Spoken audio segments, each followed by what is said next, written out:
ನಮ್ಮೆಲ್ಲರ ತಲೆಯಲ್ಲಿ ಹಾ. ಆ, ಸದಾ ಒಂದು ವಾಯ್ಸ್, ಒಂದು ಆಂತರಿಕ ಧ್ವನಿ ಓಡ್ತಾನೇ ಇರುತ್ತೆ ಅಲ್ವಾ?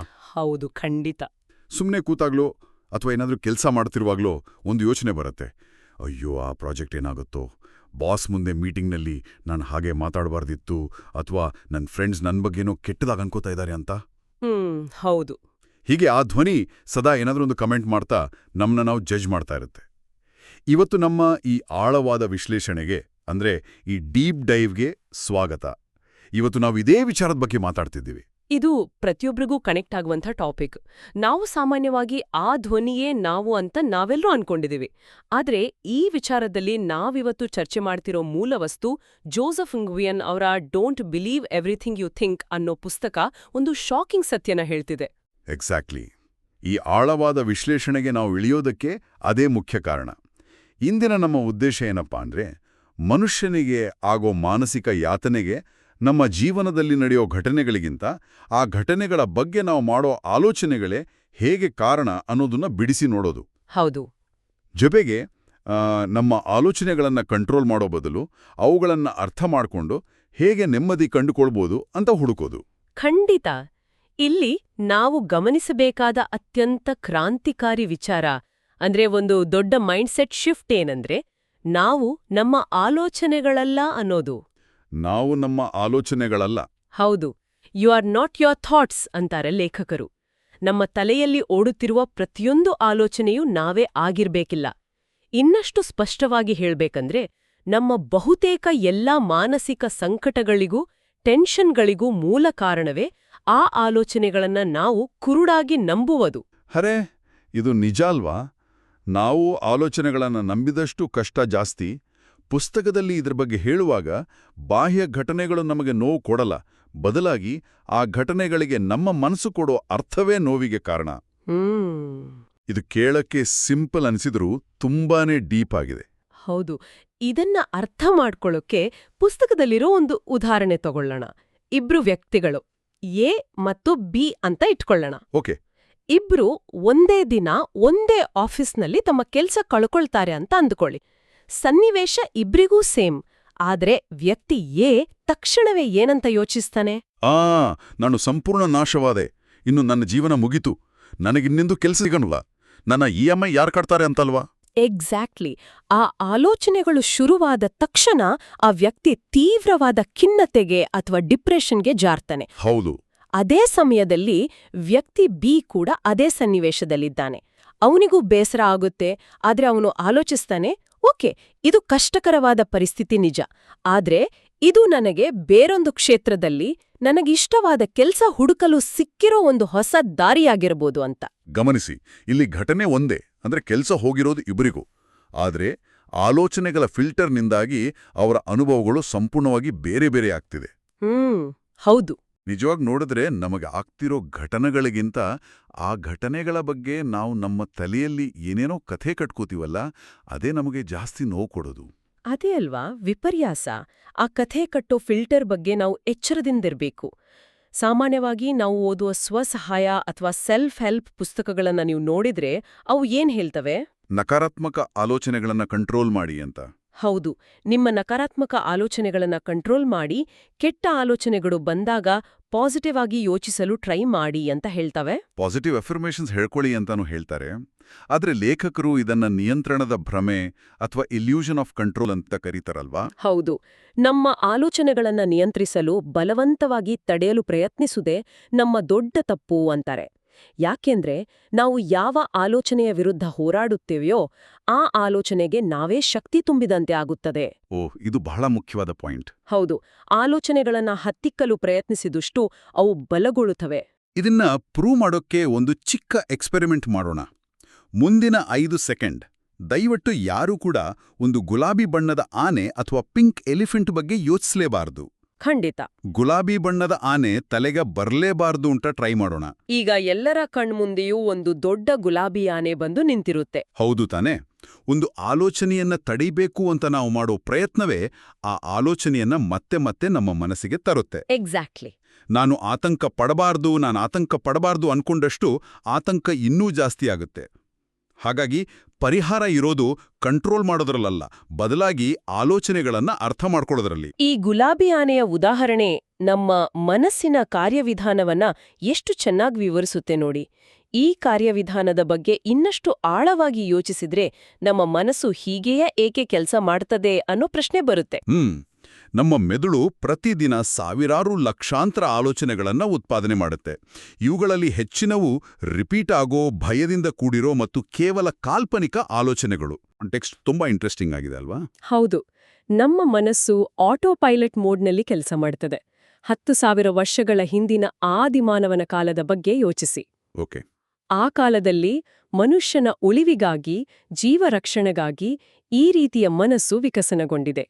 ಕಾಡಿನಲ್ಲಿರುವಾಗ ಎಲ್ಲಿಂದ ಅಪಾಯ ಬರುತ್ತೆ, ಯಾವ ಕಡೆಯಿಂದ ಹುಲಿ ದಾಳಿ ಮಾಡ್ಬೋದು ಅಂತ ಸದಾ ಅಲರ್ಟ್ ಆಗಿರ್ಬೇಕಿತ್ತು. ಅಂದ್ರೆ ಮೆದುಳು ಅನ್ನೋದು ಒಂದು ಅಲಾರಂ ಸಿಸ್ಟಮ್ ಇದ್ದಾಗೆ. ಹೌದು, ಸದಾ ಅಪಾಯಕ್ಕಾಗಿ ಸ್ಕ್ಯಾನ್ ಮಾಡ್ತಾನೇ ಇರುತ್ತೆ. ನಿಖರವಾಗಿ. ಹಾಗಾಗಿ ನಮ್ಮ ಮನಸ್ಸು ನಿರಂತರವಾಗಿ ಬೆದರಿಕೆ, ವೈಫಲ್ಯ ಮತ್ತು ತಿರಸ್ಕಾರಗಳಿಗಾಗಿ ಹುಡುಕ್ತಿರ್ತದೆ. ಯಾರಾದರೂ ಗುಂಪಿನಿಂದ ಹೊರಗೆ ಹಾಕಿದ್ರೆ ಕಾಡಿನಲ್ಲಿ ಒಂಟಿಯಾಗಿ ಸಾಯ್ಬೇಕಾಗತ್ತೆ ಅನ್ನೋ ಭಯ. ಅರ್ಥ ಆಯ್ತು. ಈ ನಕಾರಾತ್ಮಕ ಆಲೋಚನೆಗಳು ಮೂಲತಃ ನಮ್ಮನ್ನ ರಕ್ಷಣೆ ಮಾಡಕ್ ಹುಟ್ಕೊಂಡಿರೋದು. ಅಷ್ಟೇ ಹೊರತು ಅವು ನಮ್ಮ ಭವಿಷ್ಯವನ್ನ ನುಡಿಯೋ ಭವಿಷ್ಯವಾಣಿಗಳಲ್ಲ. ಸೊ ಇದರ ಅರ್ಥ ಆಧುನಿಕ ಜಗತ್ತಿನಲ್ಲಿ ನಾವು ಎದುರಿಸ್ತಿರುವ ವಿಪರ್ಯಾಸ ಏನಪ್ಪಾ ಅಂದ್ರೆ, ಇಂದಿನ ದಿನಗಳಲ್ಲಿ ನಮಗೆ ಕಾಡಿನಲ್ಲಿರುವಂಥ ಪ್ರಾಣಾಪಾಯಗಳಿಲ್ಲ. ನಮ್ಮನ್ನು ತಿನ್ನಲು ಯಾವ ಹುಲಿಯೂ ಹೊಂಚು ಹಾಕ್ತಾ ಇಲ್ಲ. ಖಂಡಿತ ಇಲ್ಲ. ಆದ್ರೆ ಇಂದಿನ ನಮ್ಮ ಬೆದರಿಕೆಗಳು ಬೇರೆಯಾಗಿವೆ. ಪಕ್ಕದ ಮನೆಯವರ ಜೊತೆ ಸಾಮಾಜಿಕ ಹೋಲಿಕೆ, ಕಚೇರಿಯಲ್ಲಿ ಬಾಸ್ ಏನಂದ್ಕೊಳ್ತಾರೋ ಅನ್ನೋ ಭಯ, ಸೋಷಿಯಲ್ ಮೀಡಿಯಾದಲ್ಲಿ ಲೈಕ್ಸ್ ಬರ್ಲಿಲ್ಲ ಅನ್ನೋ ಆತಂಕ, ಇವೆಲ್ಲವೂ ಮಾನಸಿಕ ಬೆದರಿಕೆಗಳಾಗಿವೆ. ಅಂದ್ರೆ ನಮ್ಮ ಮೆದುಳಿಗೆ ಕಾಡಿನ ಹುಲಿಗೂ ಕಚೇರಿಯ ಬಾಸ್ ಕಳಿಸೋ ಒಂದು ಇಮೇಲ್ಗೂ ವ್ಯತ್ಯಾಸ ಗೊತ್ತಾಗ್ತಿಲ್ಲ. ಅದು ಎರಡಕ್ಕೂ ಒಂದೇ ರೀತಿಯ, ಅಂದ್ರೆ ಪ್ರಾಣಾಪಾಯ ಎದುರಾದಾಗ ನೀಡುವಂಥ ಪ್ರತಿಕ್ರಿಯೆಯನ್ನೇ ನೀಡುತ್ತದೆ. ಹೌದು, ಎಕ್ಸಾಕ್ಟ್ಲಿ. ಇದನ್ನೇ ಲೇಖಕರು ಅತ್ಯದ್ಭುತವಾಗಿ ಹವಾಮಾನದ ರೂಪಕ ಅಥವಾ ವೆದರ್ ಅನಾಲಜಿ ಮೂಲಕ ವಿವರಿಸ್ತಾರಲ್ವಾ? ಹೌದು, ಇದು ಬಹಳ ಪವರ್ಫುಲ್ ಆದ ವಿಚಾರ. ಆಲೋಚನೆಗಳು ಹವಾಮಾನದಂತೆ. ನಾವು ಮಳೆ ಬರಬೇಕು, ಬಿಸಿಲು ಬರಬೇಕು ಅಂತ ಆಯ್ಕೆ ಮಾಡೋಕ್ಕಾಗಲ್ಲ. ಅವು ತಾವಾಗೇ ಬರ್ತವೆ. ಆಕಾಶದಲ್ಲಿ ಒಂದು ಕಪ್ಪು ಮೋಡ ಬಂತು ಎಂದಾಕ್ಷಣ ಇಡೀ ಊರಿಗೆ ಪ್ರವಾಹ ಬರುತ್ತೆ ಅಂತ ಅರ್ಥವಲ್ಲ ತಾನೇ? ಖಂಡಿತ ಅಲ್ಲ. ಮೋಡಗಳು ಬರ್ತವೆ, ಹೋಗ್ತವೆ.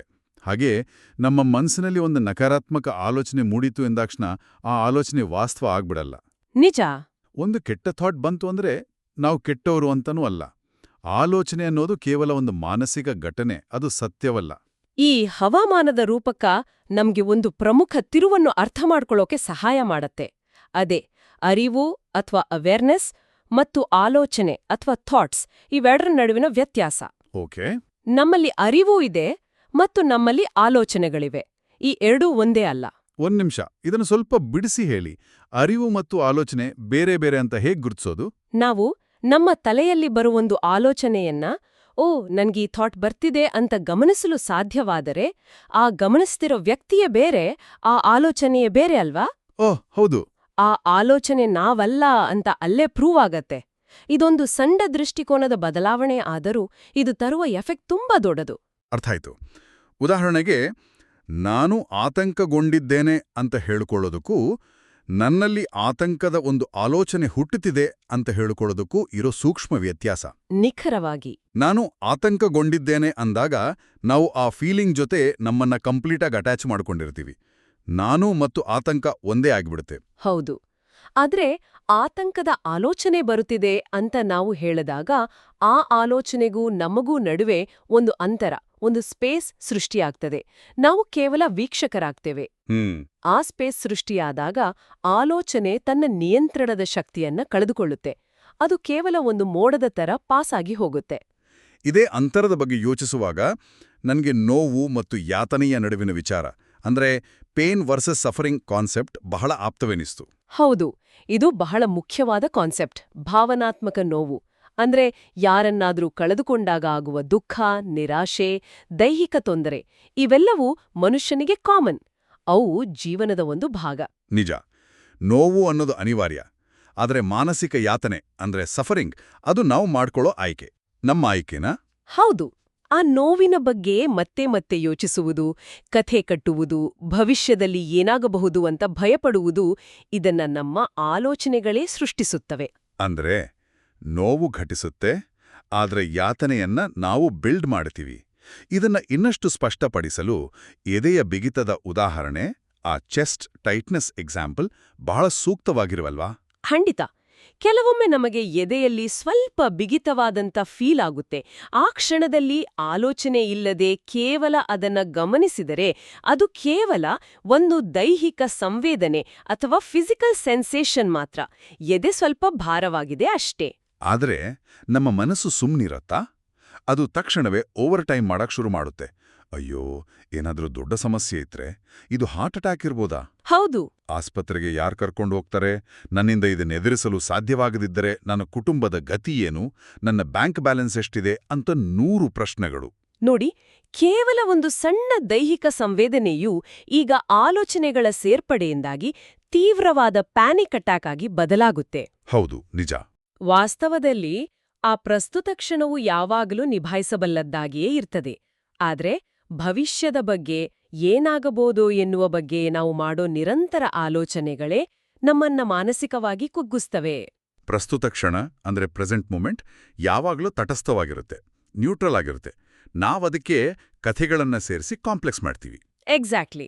ಹಾಗಾದ್ರೆ ಈ ಸೈಕಲ್ನಿಂದ ಹೊರಗೆ ಬರೋದು ಹೇಗೆ? ಇಲ್ಲಿ ಪ್ರಾಯೋಗಿಕವಾಗಿ ಏನೇನ್ ಬದಲಾವಣೆ ಮಾಡ್ಕೋಬಹುದು ಅನ್ನೋದು ಬಹಳ ಮುಖ್ಯ. ಲೇಖಕರು ಆಲೋಚನೆಗಳನ್ನ ಸಮುದ್ರದ ಅಲೆಗಳಿಗೆ ಹೋಲಿಸ್ತಾರೆ.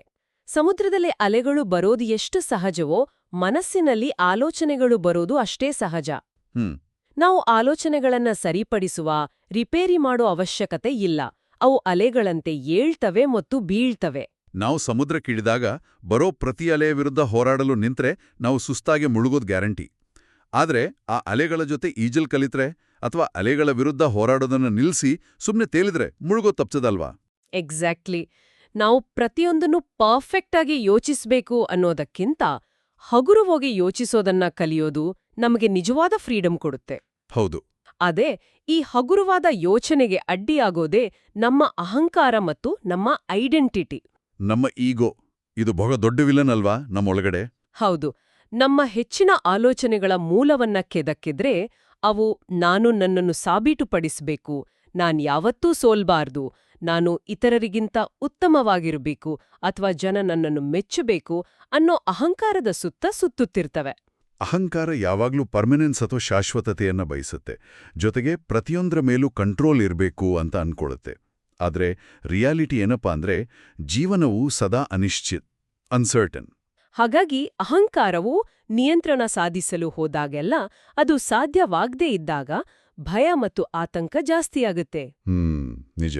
ಅದೇ ನಮ್ಮಲ್ಲಿ ಆ ಅರಿವು ಮೇಲುಗೈ ಸಾಧಿಸಿದಾಗ ವಾಸ್ತವವನ್ನ ಹೇಗಿದೆಯೋ ಹಾಗೆ ಒಪ್ಪಿಕೊಳ್ಳುವ ಮನೋಭಾವ ಬೆಳೆಯುತ್ತದೆ.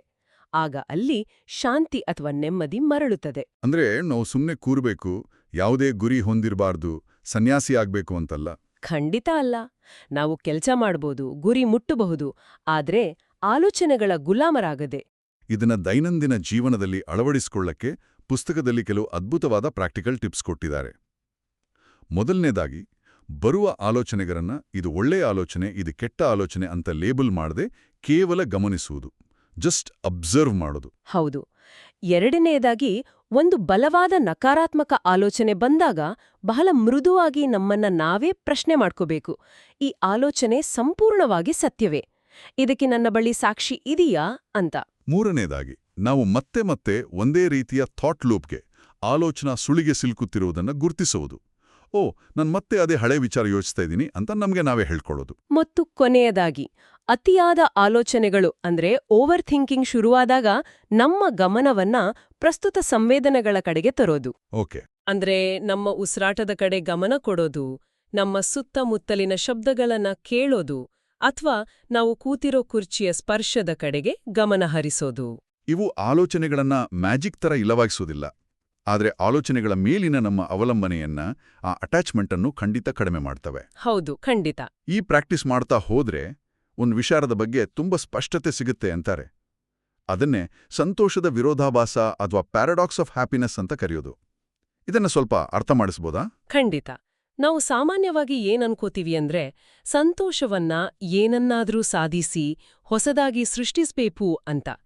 ಕಾರ್ ತಗೊಂಡ್ರೆ ಖುಷಿ, ಪ್ರಮೋಷನ್ ಸಿಕ್ರೆ ಖುಷಿ ಅಂತ. ಹೌದು. ಆದ್ರೆ ವಾಸ್ತವವಾಗಿ ಸಂತೋಷವನ್ನ ಹೊಸದಾಗಿ ಸೃಷ್ಟಿಸಲು ಸಾಧ್ಯವಿಲ್ಲ. ಅದು ಈಗಾಗ್ಲೇ ನಮ್ಮಲ್ಲೇ ಇದೆ. ಆದರೆ ಅದು ನಮ್ಮ ಆಲೋಚನೆಗಳ, ನಾವು ಕಟ್ಟಿರೋ ಕಥೆಗಳ ಅಡಿಯಲ್ಲಿ ಮುಚ್ಚಿ ಹೋಗಿದೆ. ಅದನ್ನು ನಾವು ಹೊರತೆಗಿಬೇಕು ಅಷ್ಟೇ. ಇದನ್ನ ಮಕ್ಕಳ ಉದಾಹರಣೆಯಿಂದ ನೋಡಿದ್ರೆ ಚೆನ್ನಾಗಿ ಅರ್ಥ ಆಗತ್ತೆ. ಮಕ್ಕಳನ್ನ ಗಮನಿಸಿ. ಅವರು ಒಂದು ಖಾಲಿ ರಟ್ಟಿನ ಪೆಟ್ಟಿಗೆ ಇಟ್ಕೊಂಡು ದಿನಾ ಪೂರ್ತಿ ಆಟ ಆಡ್ತಾ ಖುಷಿಯಾಗಿರ್ತಾರೆ. ಅವರು ಸಂತೋಷವಾಗಿರಲು ಕಾರಣ ಅವರ ಜೀವನ ಪರ್ಫೆಕ್ಟ್ ಆಗಿದೆ ಅಂತಲ್ಲ, ಅಥವಾ ಅವರತ್ರ ಬ್ಯಾಂಕ್ ಬ್ಯಾಲೆನ್ಸ್ ಇದೆ ಅಂತಲ್ಲ. ಬದಲಾಗಿ ಅವರು ಮಾನಸಿಕ ಕಥೆಗಳಲ್ಲಿ ಸಿಲುಕೊಂಡಿರಲ್ಲ. ಪಾಸ್ಟ್ ಬಗ್ಗೆ ರಿಗ್ರೆಟ್ ಇಲ್ಲ, ಫ್ಯೂಚರ್ ಬಗ್ಗೆ ಟೆನ್ಷನ್ ಇಲ್ಲ. ನಿಜ. ವಯಸ್ಕರಾದ ನಾವು ಮಾತ್ರ ನಿರಂತರವಾಗಿ ಹಿಂದಿನ ಪಶ್ಚಾತ್ತಾಪದಲ್ಲಿ ಅಥವಾ ಭವಿಷ್ಯದ ಆತಂಕದಲ್ಲೇ ಬದುಕ್ತೇವೆ. ಲಕ್ಷಾಂತರ ರೂಪಾಯಿ ಬೆಲೆ ಬಾಳೋ ಕಾರಲ್ಲಿ ಕುತ್ಕೊಂಡು ಸ್ಟಾಕ್ ಮಾರ್ಕೆಟ್ಗೇನಾಗುತ್ತೋ ಅಂತ ಟೆನ್ಷನ್ ಮಾಡ್ಕೋತಾ ಇರ್ತೀವಿ. ಹೌದು, ಇದು ನಮ್ಮೆಲ್ಲರ ಕಥೆ. ಆಲೋಚನೆಗಳ ಗದ್ದಲ ನಿಂತಾಗ ಶಾಂತಿ ಮತ್ತು ಸಂತೋಷ ತಾನಾಗಿಯೇ ಪ್ರಕಟವಾಗುತ್ತದೆ. ಅಂದ್ರೆ ಇಲ್ಲಿ ಇನ್ನೊಂದು ಪ್ರಶ್ನೆ ಬರುತ್ತೆ. ಇದನ್ನ ರೀಡಿಕಲ್ ರೆಸ್ಪಾನ್ಸಿಬಿಲಿಟಿ ಅಂತಾರೆ. ಅಂದ್ರೆ ನಮ್ಮ ಜೀವನದಲ್ಲಿ ಆಗೋ ಎಲ್ಲಾ ಕೆಟ್ಟದಕ್ಕೂ ನಾವೇ ಕಾರಣ ಅಂತಾನಾ? ಇಲ್ಲ, ಅಲ್ಲಿ ನಾವು ಜವಾಬ್ದಾರಿ ಅಥವಾ ರೆಸ್ಪಾನ್ಸಿಬಿಲಿಟಿ ಮತ್ತು ತಪ್ಪು ಅಂದ್ರೆ ಫಾಲ್ಟ್ ಇವೆರಡರ ನಡುವಿನ ವ್ಯತ್ಯಾಸ ಅರ್ಥ ಮಾಡ್ಕೋಬೇಕು. ಯಾರೋ ಬಂದು ನಮ್ ಕಾರಿಗೆ ಗುದ್ದಿದ್ರೆ ಅದು ನಮ್ಮ ತಪ್ಪಲ್ಲ. ಓಕೆ. ಆದ್ರೆ ಆ ಘಟನೆಗೆ ನಾವು ಹೇಗೆ ಪ್ರತಿಕ್ರಿಯೆ ಕೊಡ್ತೀವಿ, ರಸ್ತೆಯಲ್ಲಿ ನಿಂತು ಜಗಳ ಮಾಡ್ತೀವಾ ಅಥವಾ ಆ ಪರಿಸ್ಥಿತಿಯನ್ನ ಶಾಂತವಾಗಿ ಹ್ಯಾಂಡಲ್ ಮಾಡ್ತೀವಾ ಅನ್ನೋದು ನಮ್ಮ ಜವಾಬ್ದಾರಿ. ನಮ್ಮ ಯಾತನೆಗೆ ನಮ್ಮ ಆಲೋಚನೆಗಳೇ ಕಾರಣ ಎನ್ನುವುದು ಅರ್ಥವಾದ್ರೆ ಆ ಯಾತನೆಯಿಂದ ಹೊರಬರುವ ಶಕ್ತಿಯು ನಮ್ಮಲ್ಲೇ ಇದೆ ಅಂತ ಅರ್ಥ ಆಯ್ತು. ಇದು ಅನ್ಯಾಯವನ್ನ ಅಥವಾ ದೈಹಿಕ ನೋವನ್ನ ಇಗ್ನೋರ್ ಮಾಡಿ ಎನ್ನುವುದಲ್ಲ. ಬದಲಾಗಿ ಅನಗತ್ಯ ಕಥೆಗಳನ್ನ ಕಟ್ಟಿ ಆ ನೋವನ್ನ ಡಬಲ್ ಮಾಡ್ಕೋಬೇಡಿ ಎನ್ನುವ ಎಚ್ಚರಿಕೆ. ಎಕ್ಸಾಕ್ಟ್ಲಿ. ಖಂಡಿತ. ಒಟ್ಟಾರೆಯಾಗಿ ಹೇಳುವುದಾದ್ರೆ ಈ ಪುಸ್ತಕದ ಪ್ರಮುಖ ಸಾರಾಂಶ ಮತ್ತು ಸಂದೇಶ ಬಹಳ ಸ್ಪಷ್ಟವಾಗಿದೆ. ನಿಮ್ಮ ಆಲೋಚನೆಗಳನ್ನ ನಂಬಬೇಡಿ ಎನ್ನುವುದು. ಯೋಚಿಸುವುದನ್ನೇ ನಿಲ್ಲಿಸಿ ಮೆದುಳನ್ನ ಸ್ವಿಚ್ ಆಫ್ ಮಾಡಿ ಅನ್ನೋ ಸಂದೇಶವಲ್ಲ. ಬದಲಾಗಿ ಇದು ಆಲೋಚನೆಗಳೊಂದಿಗೆ ನಮ್ಮನ್ನ ನಾವು ಗುರುತಿಸಿಕೊಳ್ಳುವುದನ್ನ ನಿಲ್ಲಿಸುವ ಸಂದೇಶ. ಹೌದು, ಆಲೋಚನೆಗಳು ಕೇವಲ ಒಂದು ಸಾಧನ, ಒಂದು ಟೂಲ್. ಉದಾಹರಣೆಗೆ ಒಂದು ಸುತ್ತಿಗೆ ಇದ್ದಂತೆ. ಅದನ್ನ ಸರಿಯಾಗಿ ಬಳಸಿದ್ರೆ ಸುಂದರವಾದ ಮನೆ ಕಟ್ಟಬಹುದು. ಆದ್ರೆ ಅದೇ ಸುತ್ತಿಗೆಯನ್ನ ಕಂಟ್ರೋಲ್ ಇಲ್ದೆ ಬೀಸಿದ್ರೆ ನಮ್ಮ ಕೈಗೆ ಪೆಟ್ಟು ಮಾಡ್ಕೊಳ್ಬೋದು. ಒಳ್ಳೆ ಉದಾಹರಣೆ. ನಾವು ಆಲೋಚನೆಗಳನ್ನ ಕುರುಡಾಗಿ ನಂಬಿದ್ರೆ ಅವು ನಮ್ಗೆ ಯಜಮಾನನಾಗ್ತವೆ ಮತ್ತು ನಮ್ಮನ್ನೇ ಆಳ್ತವೆ. ಅದೇ ನಾವು ಆಲೋಚನೆಗಳನ್ನ ಕೇವಲ ಗಮನಿಸಿದ್ರೆ ಅವು ನಮ್ಮ ಸೇವಕನಾಗ್ತವೆ. ಈ ವಿಚಾರವನ್ನ ಇಂದಿನ ಮಾಹಿತಿಯ ಯುಗಕ್ಕೆ ಅನ್ವಯಿಸಿ ನೋಡೋದು ಬಹುಮುಖ್ಯ. ನಮ್ಮ ಮೇಲೆ ನಿರಂತರವಾಗಿ ಇನ್ಫಾರ್ಮೇಷನ್ ಓವರ್ಲೋಡ್, ಅಂದ್ರೆ ಮಾಹಿತಿ ಮತ್ತು ಆಲೋಚನೆಗಳ ಅತಿಯಾದ ಹೊರೆ ಬೀಳುತ್ತಲೇ ಇರುತ್ತೆ. Social media, news, notifications. ಹೌದು, ದಿನಾವಿಡೀ ಇದೇ ಗೋಳು. ಈ ಹೊರೆಯಿಂದ ಮುಕ್ತರಾಗಲು ಇದೊಂದು ಅತ್ಯುತ್ತಮ ಮಾರ್ಗವಾಗಿದೆ. ನಿಜ. ನಾವು ಯಾವಾಗ್ಲೂ ನಮ್ಮ ಹೊರಗಿನ ಪರಿಸ್ಥಿತಿಗಳನ್ನ, ಜನರನ್ನ ಬದಲಾಯಿಸಲು ಪ್ರಯತ್ನಿಸ್ತಿರ್ತೇವೆ. ಬಾಸ್ ಬದಲಾಗ್ಬೇಕು, ಪಾರ್ಟ್ನರ್ ಬದಲಾಗ್ಬೇಕು, ಟ್ರಾಫಿಕ್ ಕಡಿಮೆ ಆಗ್ಬೇಕು ಅಂತ. ಹೌದು. ನಮ್ಮೊಳಗಿನ ಆ ಅರಿವನ್ನು ಅರ್ಥ ಮಾಡಿಕೊಳ್ಳುವುದರಲ್ಲಿ ಇದು ನಿಜಕ್ಕೂ ನಮ್ಮೆಲ್ಲರಿಗೂ ಒಂದು ಕನ್ನಡಿ ಹಿಡಿದಂತಿದೆ. ಆಲೋಚನೆಗಳ ಹಿಂದಿರುವ ಆ ಶಾಂತವಾದ ಅರಿವೇ ನಮ್ಮ ನಿಜವಾದ ಸ್ವರೂಪ. ಆ ಅರಿವಿನಲ್ಲಿ ಒಂದು ವಿಶಾಲವಾದ ಅವಕಾಶವಿದೆ ಮತ್ತು ಆ ಅವಕಾಶದಲ್ಲಿ ಅಗಾಧವಾದ ನೆಮ್ಮದಿಯಿದೆ. ಹೌದು, ಖಂಡಿತ. ಇಂದಿನ ಈ ಚರ್ಚೆಯನ್ನ ಮುಕ್ತಾಯಗೊಳಿಸುವ ಮುನ್ನ ಒಂದು ಪ್ರಚೋದನಾತ್ಮಕವಾದ ಅಂತಿಮ ಚಿಂತನೆಯನ್ನ, ಒಂದು ಥಾಟ್ ಪ್ರೊವೋಕಿಂಗ್ ಪ್ರಶ್ನೆಯನ್ನ ಬಿಟ್ಟೋಗ್ಲು ಇಷ್ಟಪಡ್ತೇನೆ. ಖಂಡಿತ, ಕೇಳೋಣ. ನಮ್ಮ ಆಲೋಚನೆಗಳು ಕೇವಲ ಹಾದು ಹೋಗುವ ಹವಾಮಾನದಂತೆ ಅಥವಾ ಆಕಾಶದಲ್ಲಿ ಮೂಡುವ ಮೋಡಗಳಂತೆ ಆಗಿದ್ದರೆ, ಆ ಹವಾಮಾನವನ್ನ, ಆ ಮೋಡಗಳನ್ನ ನಿರ್ಲಿಪ್ತವಾಗಿ ವೀಕ್ಷಿಸುತ್ತಿರುವ ಆ ವಿಶಾಲವಾದ ಆಕಾಶ ಯಾರೋ? ಆಕಾಶಕ್ಕೆ ಮೋಡಗಳ ಭಯವಿರೋದಿಲ್ಲ. ಬಿರುಗಾಳಿ ಬಂದ್ರೂ ಆಕಾಶಕ್ಕೇನು ಡ್ಯಾಮೇಜ್ ಆಗಲ್ಲ, ಹೌದಲ್ವೇ? ಹಾಗೆಯೇ ನಮ್ಮ ಮನಸ್ಸಿಗೆ ಅಪ್ಪಳಿಸುವ ಪ್ರತಿಯೊಂದು ನಕಾರಾತ್ಮಕ ಆಲೋಚನೆ ಎಂಬ ಚಂಡಮಾರುತವನ್ನ ನಾವು ನಂಬುವುದನ್ನ ನಿಲ್ಲಿಸಿದರೆ ನಮ್ಮ ದೈನಂದಿನ ಜೀವನದಲ್ಲಿ ನಾವು ಇನ್ಯಾವ ಅದ್ಭುತಗಳನ್ನ ಸಾಧಿಸಬಹುದು? ನಿಜಕ್ಕೂ ಇದು ಯೋಚಿಸಬೇಕಾದ ವಿಷಯ. ನಮ್ಮ ಶಕ್ತಿ ಇನ್ನೆಷ್ಟು ವೃದ್ಧಿಸಬಹುದು? ಈ ಪ್ರಶ್ನೆಯೊಂದಿಗೆ ಇಂದಿನ ಈ ಆಳವಾದ ವಿಶ್ಲೇಷಣೆಗೆ ನಾವು ತೆರೆ ಎಳೆಯುತ್ತಿದ್ದೇವೆ.